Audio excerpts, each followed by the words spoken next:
Hey guys, Biscuit Rose here, your favourite psychologist, VTuber, here with some guidance, I suppose is the word, on something that I think is quite prevalent in today's society.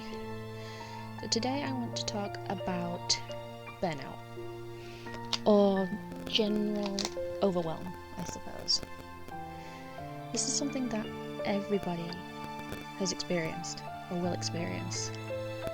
This isn't something that only people who have bad mental health or anything like that will experience. This is something completely universal.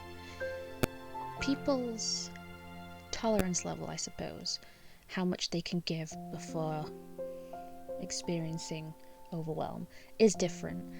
And so some people will hit this threshold faster than others, more frequently. But there are also circumstances in a person's life that can lead them to experience breakout more frequently, more severely. And this can fluctuate throughout a person's life depending on where you are in your life stage, your age, your gender, your mental status in general, your job, and other circumstances that's going on in your life. We all know what burnout is like. It's a huge problem in today's busy society. And I think that the problem with mainstream psychology is the tendency to look for quick fixes for these things. There is no quick fix for something like burnout. It's something that needs to be managed, it's something that needs to be respected, and it's something that needs to be catered for. We need to be putting in steps in our daily life to combat this, to counteract this, to avoid this. And there are 3 basic steps that you can use to deal with burnout and overwhelm in your daily life. The first one is understanding yourself. What are your limits? What causes your burnout? Is it social? If you are a socially anxious person, then 10 minutes of a conversation with a person you don't know might lead you to experience burnout symptoms. This is fair. If you are a particularly meticulous person, a change in your schedule might be difficult. New events you hadn't planned for. Maybe it's working too hard, maybe it's working too much, maybe it's something much simpler than that. Look at yourself and see what situations are causing you to feel overwhelmed or to burn out the fastest. Then when it comes to managing your burnout symptoms, one of the first things in any psychological principle comes down to control. People need to feel in control.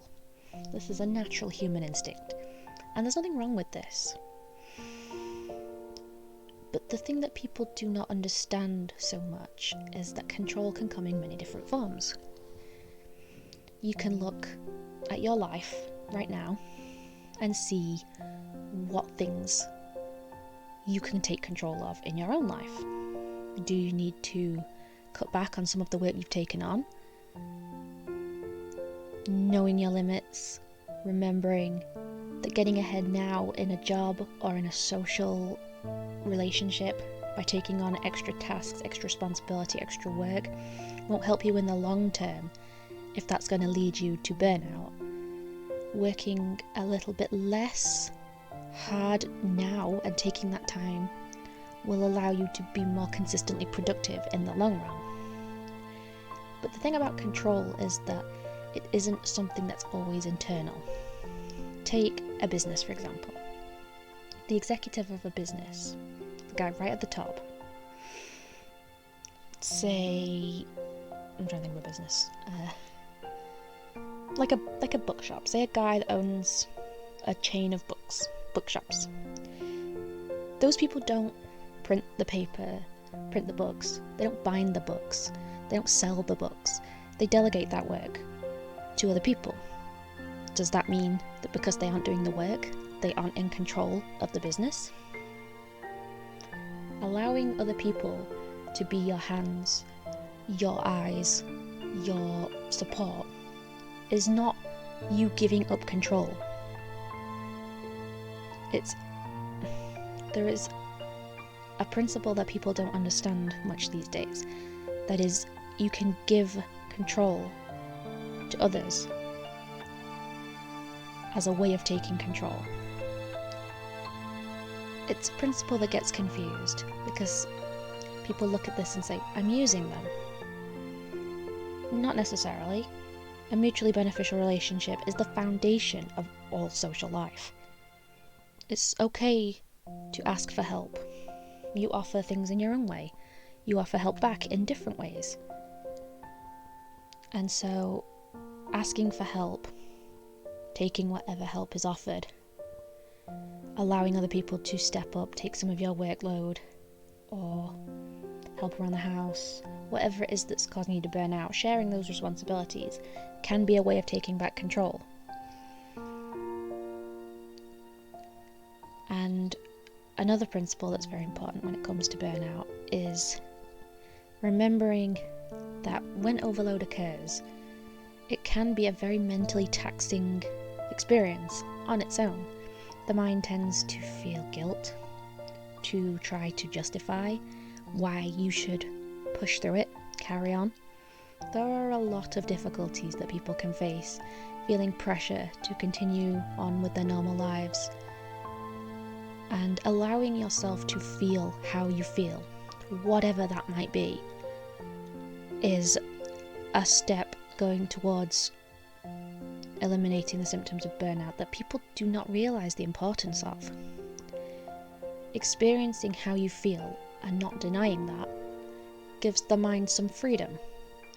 It prevents you from continuing the burnout because you're not taxing yourself mentally, trying to force yourself to feel more cheerful, feel more positive, feel better. You should, if you're sad, be unapologetically sad. If you're angry, be angry. Go ahead and allow the feelings that you have to exist in your body. Look at them for what they are. They are prompts from your body, from your mind, to examine your lifestyle, to look where you should be making changes, to see what makes you happy. And never be afraid to prioritise the important things. Everybody has mandatory tasks. Everybody has a responsibility, a job, certain parameters within that job that you need to meet so that you don't get fired. Certain expectations in a relationship. Maybe you have a child, you have childcare to do.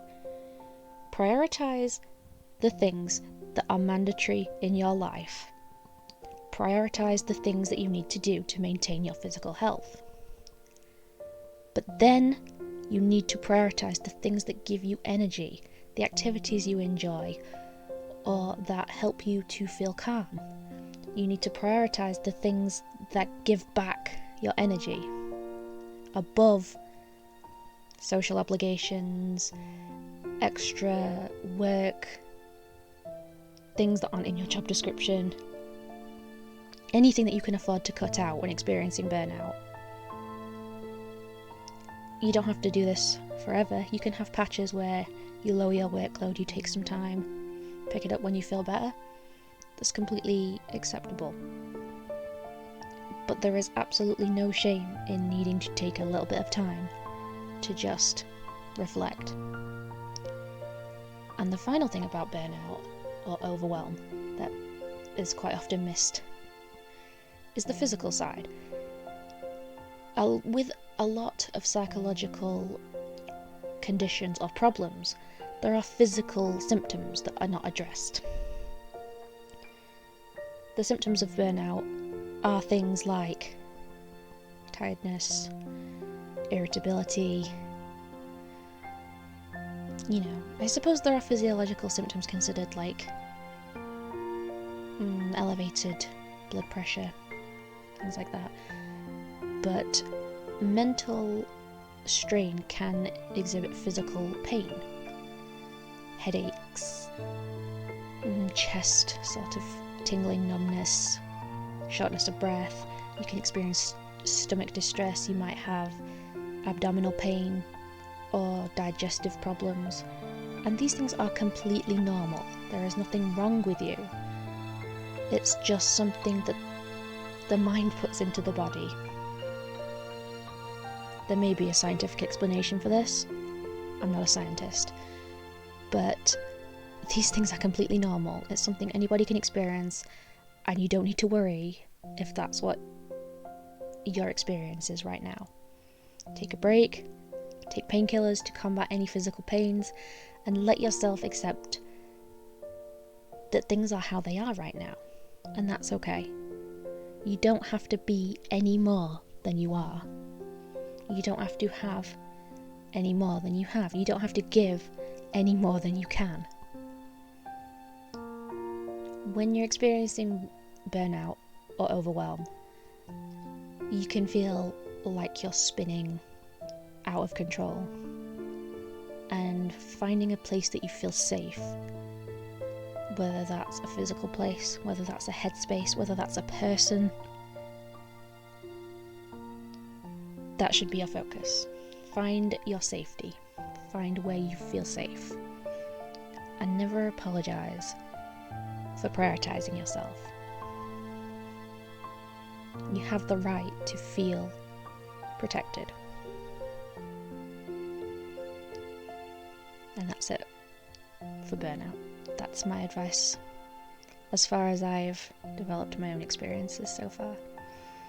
Something as complex as managing your own psyche in our ever-changing world is something that will itself be ever-changing.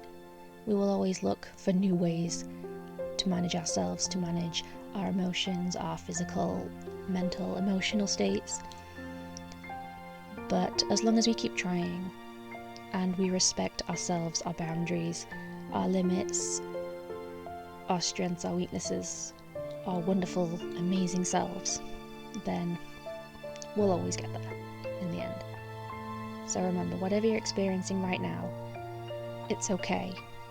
Your experiences are valid, you are valid, and you are so loved. And that's all for today. I hope you have an amazing day, and I will see you soon.